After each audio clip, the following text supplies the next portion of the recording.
I took my wife's lover's fame, title, and $1 million, and I'll tell you how it happened now. My name's Ethan Marwood, 41, lean from years of sitting still, watching faces change under pressure. I've played poker since I was 20, bar games first, then circuits, then the big rooms where the lights burn bright and the pots run deep. It's not luck, not for me. It's skill, patience, the kind of calm that lets you read a man's soul through his fingers. I'd build a name, quiet, steady, a player who didn't bluff loud but won clean. And Sarah, she'd been there, my wife of 12 years, her hazel eyes sharp, her smile quick, the one who'd tally my wins and laugh off the losses. We had a life, solid, not flashy. A condo downtown, late dinners, a circle of friends who knew the game as well as I did. I thought it was enough. It was a Thursday when the first hint landed. Not loud, not clear, just a murmur that stuck. I'd been at the club, a low-stakes night, warming up for a tournament, when Jake, an old railbird who'd seen every flop in the city, sidled up. His voice was low, casual, but his eyes didn't match. "Saw Sarah last week," he said, sipping his beer, staring at the table. "Out with some folks, not your crowd. Thought you'd want to know." I nodded, kept my face still, always still, while my gut tightened. "Where?" I asked. Light, like it didn't matter. "The Bellagio," he said. "High roller lounge." She was laughing, Ethan, real loud. He shrugged, drifted off, left me holding that shard of nothing that felt like something. The Bellagio. Not our spot. Not my scene, not hers. High rollers meant money, swagger, players who chased fame over strategy. I didn't ask more, didn't need to. Jake's words lingered, sharp, nagging, and I started watching. Sarah'd been distant lately, not cold, just off. Her phone buzzing more, her nights out longer. "Friends," she'd say, brushing her hair back, her voice too smooth. "You're busy, Ethan. I need air." I'd nod, let it slide, because 12 years teaches you trust, or so I thought. That night, I dug in, quiet, methodical. Asked around, subtle, piecing it together. His name was Tyler Voss, 28, brash, a kid who'd streaked through the circuit, racking wins with flash and noise. Not my style, not my skill, but he had a rep, rising fast, a title from a mid-tier tourney, $1 million in earnings buzzing around his name. Sarah picked him, a prospect, a shine she thought outmatched my steady glow. Fine. I'd let her think it, let him strut, until the table turned. And it would. I'd make sure of it. The whisper from Jake hung in my mind like a bad beat, small, sharp, impossible to fold. Sarah, out with someone else, laughing loud in a place we didn't go. I didn't confront her that night, didn't barge home, didn't demand answers. I played it slow, like I'd play a hand with a weak draw. Watch. Wait. Let the table show itself. Poker's taught me that. You don't win by rushing, you win by seeing. And I needed to see. Needed to know if that laugh, that arm she'd touched, was a fluke or a fault line cracking through 12 years. So I started looking, quiet, steady, the way I'd study a player's twitch across the felt. Friday came, and she was out again, her usual line, smooth as a rehearsed bluff. "Meeting some friends," she said, slipping on her jacket, her hazel eyes flicking past me to the mirror. "Don't wait up, Ethan, you've got your game tomorrow." I nodded, kept my face blank, always blank, while my pulse ticked up, steady but insistent. "Have fun," I said, casual, and she smiled. Quick, tight, before the door clicked shut behind her. I didn't follow, not yet. I sat there, bourbon in hand, the condo dark around me, and let the silence settle. Friends. Air. Words she'd used before, slipping out easier each time. But Jake's murmur gnawed at me, and that image, her hand on his arm, her laugh ringing, burned behind my eyes. I started with the circuit, discreet, nothing loud. Poker's a small world if you know the voices, and I did. Saturday, post-game, I lingered at the club, low lights, cigarette haze, the clink of chips a steady hum. I found Mia, a dealer who'd worked every room from here to Vegas, her sharp eyes catching everything. She leaned on the bar, sipping water, her shift done. "Mia," I said, sliding up, keeping it light. "You hear anything about Sarah lately?" She raised a brow, studied me. Knew me too well to buy the casual tone, but didn't push. "Heard she's been around," she said, slow, careful. "Not with your crew, though." Seen her at the Bellagio a couple times, high roller stuff. She's not alone, Ethan. Her voice stayed even, but her look softened, like she hated saying it. Who? I asked, my throat tight, my face still. She shrugged, sipped again. Young guy. Loud. Plays big, wins bigger. That's all I've got. Young. Loud. Wins big. Tyler Voss fit the frame. Too well, too fast. I thanked her, left a tip, walked out into the night air, crisp, biting, clearing my head while the pieces clicked. The Bellagio wasn't Sarah's scene, too glitzy, too brash, but it was his. I'd seen him there once, months back, a kid with slick hair and a louder mouth, stacking chips like they were toys. I hadn't clocked him then, just another upstart burning bright, but now he loomed, a shadow I couldn't shake. Mia's words weren't proof, not yet, just a nudge, a tell I'd follow. I drove home, the city lights blurring past, my mind spinning but my hands steady on the wheel. I'd watch closer, dig deeper, needed more than whispers to call the bet. Sunday, I tested her, not big, not obvious, just a probe. She was home, lounging on the couch, her phone glowing in her lap. I sat across, flipping through a deck of cards, my fingers moving slow, deliberate, a habit that calmed me. Heard the Bellagio's been hot lately, I said, casual, cutting the deck. Big games, big crowds. You ever swing by there? Her eyes flicked up, quick, sharp, then back to her screen. Once or twice, she said, voice smooth, too smooth. Friends dragged me, nothing special. She tapped her phone, smiled thin, practiced. You should check it out sometime, Ethan. Might loosen you up. I nodded, shuffled again, let the lie sit. Once or twice. Friends. The storm inside me stirred, low, restless, but my face stayed calm, my fingers steady. She didn't know I'd seen her, didn't know I was reading her now. Monday, I went concrete, tracked her, quiet, careful. She'd said she'd be out late, another night with friends, and I let her go, watched her leave in the sapphire necklace I'd given her 3 years back, the one that caught the light like her eyes used to. I waited an hour, then drove, not to tail her, not yet, just to see. The Bellagio glowed ahead, all glass and gold, a magnet for players like Tyler. I parked far, slipped into the lounge, dark suit, low profile, keeping to the edges. The room buzzed, laughter, clinking glasses, the hum of money changing hands. And there she was, across the floor, her hair swept back, that necklace glinting under the chandeliers. She leaned close to him, Tyler Voss, no question, his grin wide, his hand brushing hers as he tossed chips on a side table. She laughed, loud, bright, the way Jake said, and I stood there, unseen, the storm inside me roaring now, hot and tight. I didn't move, didn't need to. I watched, let it sink in.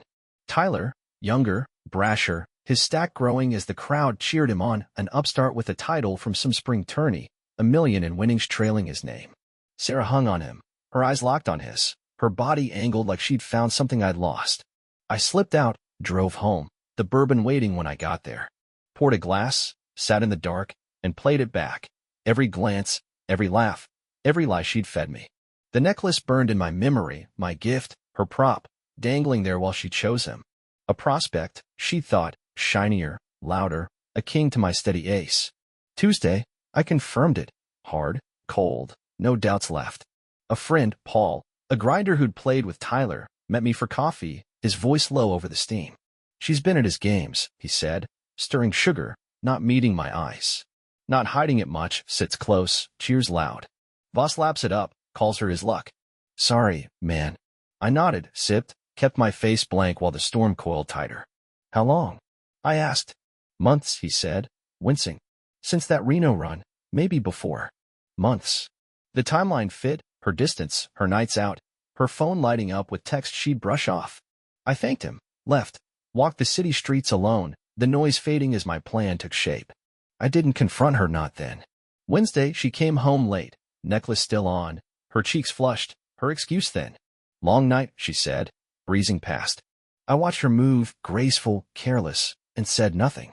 Thursday, I signed up for the next big tournament, televised, high stakes, the kind Tyler chase. I'd face him there, not with words, not with fists, but where I ruled, the table. His fame, his title, his million, they'd be mine, and she'd watch it happen. The storm inside me settled, not gone, just focused, a blade honed sharp. She'd picked her prospect. I'd take him down, and everything he'd built, slow, sure, until the last card fell. The air in the condo thickened that Friday night, not heavy yet, just tight, like the moment before a river card drops. Sarah came home late, past midnight, her sapphire necklace catching the hall light as she slipped through the door. I'd been waiting, not pacing, not drinking, just sitting in the living room, cards fanned on the coffee table, my phone dark beside them. She didn't call out, didn't need to. Her steps slowed when she saw me, her hazel eyes flicking over the scene, searching for the play. I didn't move, didn't speak, just let her feel it, the shift, the weight of what I knew. She set her bag down, careful, deliberate, and turned to face me. "You're up late," she said, voice light, testing. I nodded, slow, and slid a tournament chip across the table, Tyler's initials scratched on the edge, a trinket I'd found in her coat pocket after seeing them together. Her face didn't crack, not right away. Her lips pressed thin, her shoulders squared, like she could bluff her way through. "What's that?" she asked, stepping closer, her tone still casual, too casual. I leaned back, met her stare, my voice low, even. "You tell me, Sarah. Found it today, your coat. Smells like the Bellagio." Her breath caught, just a hitch, quick and gone. But I saw it, read it, the way I'd read a player folding under pressure. She crossed her arms, a wall going up, and tilted her head. "You're digging through my stuff now? That's where we're at." Her words snapped, sharp, aiming to flip the table. I didn't bite, just slid the chip closer, let it sit there, a cold, hard tell between us. "I didn't need to dig," I said, calm, steady, the storm inside me churning but locked tight. "People talk. Jake saw you, weeks ago. Mia too. Paul said it's been months. Then I saw you myself, Tuesday, Bellagio Lounge, hanging on Tyler Voss like he's your new ace." Her eyes flared, anger, maybe fear, and she stepped back, hands dropping to her sides. "You followed me?" she spat, voice rising, jagged.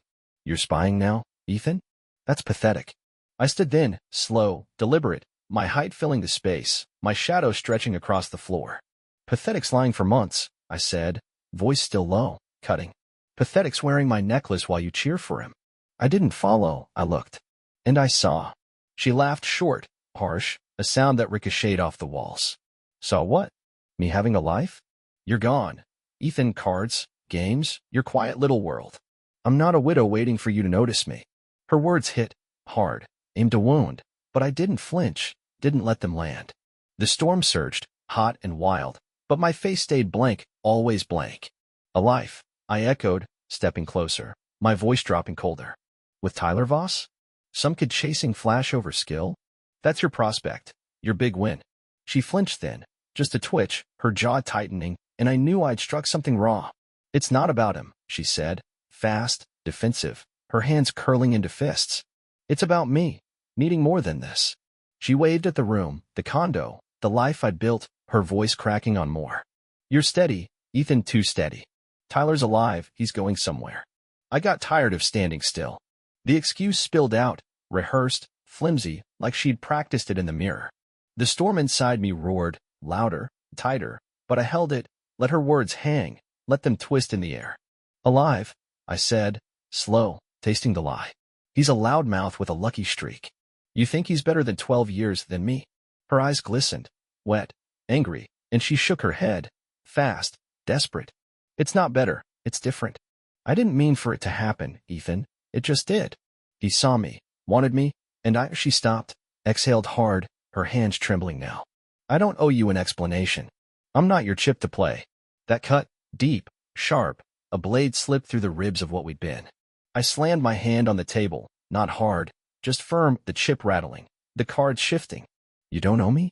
I said, voice rising for the first time, cold and clear. 12 years, Sarah. I gave you everything. My time, my wins, that necklace, and you cash it in for him." She sank onto the couch then, slow, heavy, like the fight was draining out. "I didn't want to hurt you," she said, softer, her gaze dropping to the floor. "It wasn't planned, it grew. Tyler's, he's a chance, a spark. I needed that." Her voice steadied, firming up, and she looked at me, defiant, unapologetic. "I'm sorry you found out, not sorry it's him." That was the twist, the real tell. Not regret for the choice, just the mess of me knowing. "You picked him," I said, back to her, voice flat now, final. "A prospect, a kid who thinks he's king. Fine. Let's see how long that lasts." She didn't answer, just sat there, breathing hard, the silence stretching thin. I didn't look back. Didn't need to. The chip stayed on the table, Tyler's mark, her betrayal, my card to play. I'm done talking, I said, turning just enough to catch her silhouette. You want him, go. But you won't take what's mine. She stood slow, stiff, grabbed her bag, and hesitated, her hand hovering near the door. I didn't mean it to end like this, she whispered, barely audible. Then she was gone, door clicking shut, footsteps fading, the condo swallowing the sound. I stood there, alone, the storm coiled tight, a fire banked but burning. She'd chosen Tyler, his flash, his rise, his so-called spark, over me, over us. Her excuses, needing more, needing life, rang hollow, a bad bluff I'd called. She thought he'd carry her higher, thought I'd fade. She was wrong. I'd signed up for that tournament, televised, the kind Tyler'd swagger into, and I'd face him there. Not with shouts, not with fists, but with what I knew best. Skill, patience, the game. His fame, his title, his million, they'd be mine, and she'd watch it fall. The storm didn't settle, it sharpened, a blade I'd wield until the last hand played out. The condo felt still after that night, not empty, not yet, just quiet. Sarah didn't come back, not that I expected her to. Her bag was gone, her excuses left hanging in the air, and I sat there, cards still fanned on the table, Tyler's chip glinting under the lamp. The storm inside me didn't roar anymore, it simmered, focused, a steady burn I could shape. I didn't rush, didn't need to. Saturday morning, I called my lawyer, Mark, a guy I'd known since the circuit days, sharp and discreet. We met downtown, small office, coffee stale, his desk cluttered with files. I laid it out, her affair, the months of lies, the chip in her pocket, the nights at the Bellagio with Tyler Voss. Divorce, I said, voice flat, steady, fault-based. I want what's mine. Mark leaned back, pen tapping, his eyes narrowing as he listened. Proof helps. Witnesses, anything tangible. You've got that. I nodded, slid a folder across, photos from the lounge, timestamps, Paul's written statement about her at Tyler's games. More if you need it, I said. He flipped through, nodded. This'll do. Assets, she's got claims unless we tilt it your way. Tilt it my way. That's what I wanted, not just the condo, not just the bank, but everything I'd given her, every piece she'd worn while chasing him. The jewelry, sapphire necklace, diamond studs, the gold bracelet from our 10th anniversary, gifts I'd handed over with a smile, now props in her betrayal. She keeps nothing, I said, firm, the storm flickering inside. Mark scribbled, didn't flinch. Prenup's loose, he said, but with fault, we can push. Jewelry's yours if it's documented, gifts, not joint. Friends in your corner. I paused, nodded. All mine. She's got family, that's it. He smirked, faint. Good. File Monday, she'll feel it by Wednesday. I left, the plan locked, the storm humming low, a current I'd ride until she had nothing left to hold. Sunday, I moved quiet, precise. She'd left traces, clothes in the closet, a scarf on the hook, and I boxed them, not rough, just methodical. The jewelry was the prize, kept in a safe she'd never bothered to lock tight. I pulled it out, necklace gleaming, studs winking, bracelet cold in my hand, and cataloged it, photos snapped, receipts dug from old files. My gifts, my money, my claim. She'd worn them with him. Paul had seen it, Mia too, and that made them mine again. I didn't touch her phone, her laptop, didn't need to. The folder for Mark was enough, and I let her think I'd gone soft, let her drift in her new life while I built the wall she'd hit. Monday, the filing went through, papers drafted, signed, a machine grinding slow but sure. Tuesday, I tested the waters, not her, the circle. Drinks with the crew, Paul, Mia, Jake, a few others, cards on the table, bourbon flowing. I didn't spill it all, just enough. Sarah's out, I said, shuffling, voice even. Been with Tyler Voss months. Paul winced, Mia cursed low, Jake shook his head. They'd seen her drift, seen her cheer for him, and the shift was subtle but real, no nods when her name came up, no invites tossed her way. She'd been ours, my wife, their friend, but she'd bet on him, and they were my table, not hers. The storm inside me steadied, another piece locked in place. Wednesday, it hit her, the papers served at her sister's place, where I knew she'd gone. Mark called, voice dry. She's got them, signed receipt. She's mad, Ethan called my office, yelling about fairness.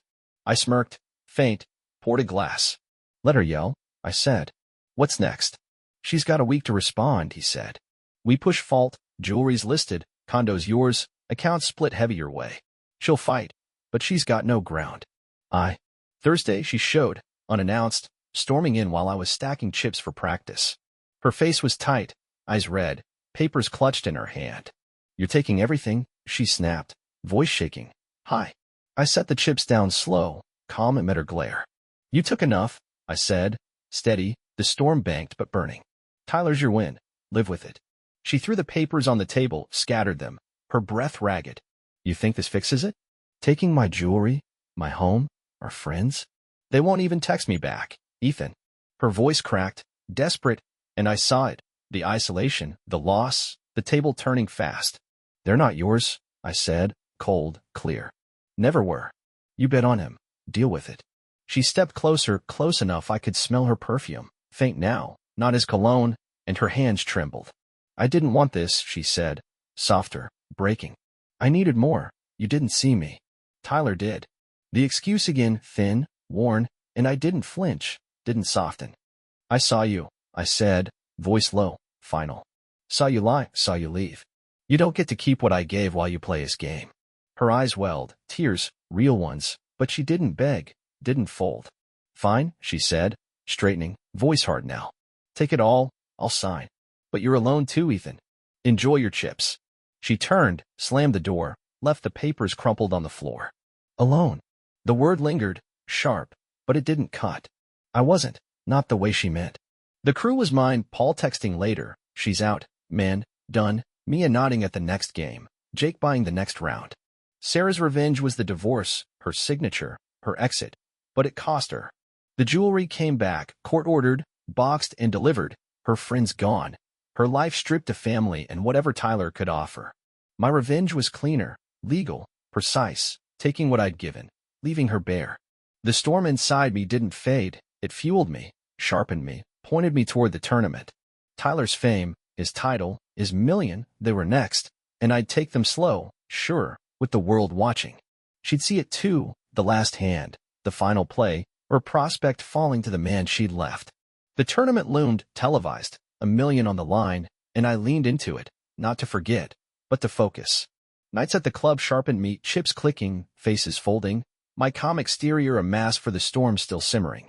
Tyler Voss was the target, his fame, his title, his cash, a prize I'd take slow, sure, with the world watching. I'd seen him play brash, loud, a kid who bluffed big and rode luck hard. I didn't need luck, just skill, patience, the kind of read that'd break him. Sarah'd be there too, I knew it, cheering her prospect, wearing his shine. Fine. Let her watch him fall. The final came fast, Saturday, lights glaring, cameras rolling, the crowd a dull roar behind the glass.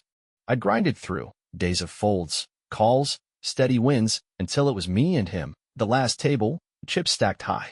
Tyler sat across, hair slicked, grin wide, tossing quips to the rail, his stack a fortress he thought untouchable. I stayed still, always still, cards in hand, eyes on his, reading every twitch. The storm inside me hummed, focused, cold, a blade honed for this. Sarah was there, upper deck, her face tight, her eyes flicking between us. She didn't wave, didn't smile, just watched, a ghost from a life I'd left. The game stretched, hours, slow, attrition. Tyler pushed, big bets, loud laughs, bluffing hard to shake me. I didn't bite, called soft, raised smart, let him overplay. The crowd jerked, gasps, cheers, each time he shoved chips, each time I matched, methodical, unrelenting. Commentators buzzed, mics catching Marwood's ice against Voss's fire, and I let it roll, let the table turn. Then the hand came, blinds high, pot swelling, tension thick. He went all in, ace-king, smirking, sure I'd fold. I looked, pocket tens, solid, not flashy, my kind of play. I called, calm, the storm steady, and the board fell, 10, 6, 2, jack, 4. Trips. His grin froze, crowd roaring, cameras tight, as the dealer pushed the pot my way. His fame, his title, $1 million, mine. He stood fast, chair scraping, muttered something sharp, stormed off. The crowd surged, clapping, shouting my name on the feed, the wind broadcast wide. I didn't smile, didn't need to. The storm didn't fade, it settled, a quiet burn of satisfaction, the wreckage sweet under my feet. Sarah stayed, didn't leave, her face pale, her hands clasped tight. I took the trophy, cold, heavy, gave the nod for the cameras, then slipped out, the noise fading behind me. She found me later, parking lot, night air crisp, her steps hesitant as I leaned on my car. "I didn't think you'd do it," she said, voice low, steady, no fight left. She stood there, scarf loose, no jewelry now, her eyes tired, searching. "You beat him, took everything." I nodded, slow, deliberate, met her gaze, my voice flat. "Told you I would." She exhaled, sharp, looked away, city lights flickering beyond. "I signed the papers," she said, softer. "It's over, divorce is done. You got the jewelry, the condo, friends too. They're all yours now." Her voice cracked, just a hair, but she straightened, held it. "I'm not here to beg, Ethan. I needed to see you." The sadness swelled in, deep, heavy, not for her loss, but mine, the years I'd staked on us. "Why?" I asked, calm, the storm a faint hum. She shrugged, faint, broken. "To say I messed up, not Tyler, not the divorce, but us. I thought he'd lift me, thought you'd fade. I was wrong." Her words hung, raw, real, and I let them sit, let them sink. "He's a kid," I said, cold, clear. "Flash doesn't last, skill does. You choose wrong." She nodded, small, certain, her eyes wet but steady. "I know. You won, Ethan, more than the table. Good luck, Sarah," I said, simple, empty, turning to the car. She stepped back, slow, final. "You too," she whispered, then walked off, footsteps fading, swallowed by the dark. Acceptance crept in, quiet, firm, like a hand I'd played and won. She was gone, her prospect crushed, her life hers to figure, and I stood there, alone but not empty, the trophy cold in my trunk. The win wasn't just his fall, it was mine, a growth I hadn't chased but found. Shock had cracked me, anger forged me, sadness shaped me, now I was steady, sharper, a man who'd walked through the wreck and come out whole. The million was nice, fame and title too, but the real prize was me, standing taller in the ruins. I drove home, city blurring past, the storm silent, and felt it, satisfaction, deep and sure, in the wreckage I'd claimed.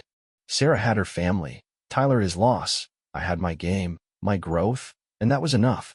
The condo feels different now, not louder, not brighter, just mine, a space that fits the man I've become. Mornings start slow, coffee brewing, the city waking beyond the glass, my steps quiet on the hardwood. I don't rush, don't need to. The tournament's behind me, the million banked, the trophy on a shelf, cold, heavy, a marker of where I stand. Poker's still my pulse, nights at the club, chips clicking under my fingers, but it's not everything. I play when I want, fold when I don't, and the table's a choice now, not a tether. The storm's gone, burned out, settled, and I'm steady, sharper, rooted in a life I've shaped from the ruins. Days stretch open, unscripted, calm. I wake early, sit by the window with a deck in hand, shuffling slow, the rhythm a habit that grounds me. The city hums below, cars, voices, a pulse I don't chase, and I watch it, content to let it roll. Work slider, consulting gigs, odds and ends for players who know my name, nothing that binds me to a desk. The crew's still there, Paul dropping by with beers, Mia dealing at the next game, Jake laughing over a bad beat. They're mine, loyal, steady, and we fill the nights with cards and talk, no gaps where someone else used to fit. I don't look for her shadow, don't need to. The wreckage is mine to enjoy, and I do, quiet and sure. Evening shift, solitary, strong. I cook now, not fancy, just solid, steak searing, music low, the kitchen a space I've claimed. Jazz spills from the speakers, horns weaving, a sound that suits the dark, and I sit there, played in front of me, the condo wrapping around me like a hand well played. Sometimes I walk, river paths, streets lit dim, my breath fogging in the cool air, my thoughts loose, drifting. The million's there tucked away, a cushion, but it's not the point. I spend light, new deck here, a coat there, keeping it simple, keeping it mine. The fame's a hum, my name on feeds, clips replayed, but I don't lean into it. I'm the one who won, and that's enough. What's next doesn't pull, doesn't demand. There's a game upstate soon, small, sharp, my kind of stakes, and I'll go, test the edge I've honed. Maybe a trip after mountains, somewhere quiet, boots on dirt, air cold enough to bite. The condo's mine, walls bare, space open, and I'll keep it, tweak it, let it grow with me. No one else fills it, no one needs to. I'm not lonely, not the way I might have been. The wreckage left me whole, stronger, steadier, a man who knows his hand and plays it clean. I don't hear her name, don't seek it, and the silence is sweet, a prize I didn't expect. I'm not who I was, not the one who planned every move, who staked everything on trust. The game changed me, stripped me, shaped me, and I stand taller now, rooted in what I've built. The table's there, the crew's close, the nights are mine, simple, solid, a rhythm I've earned. Satisfaction hums, quiet, deep, in the wreckage I've claimed, and I live it, day by day, a man grown from the ashes, ready for whatever falls next.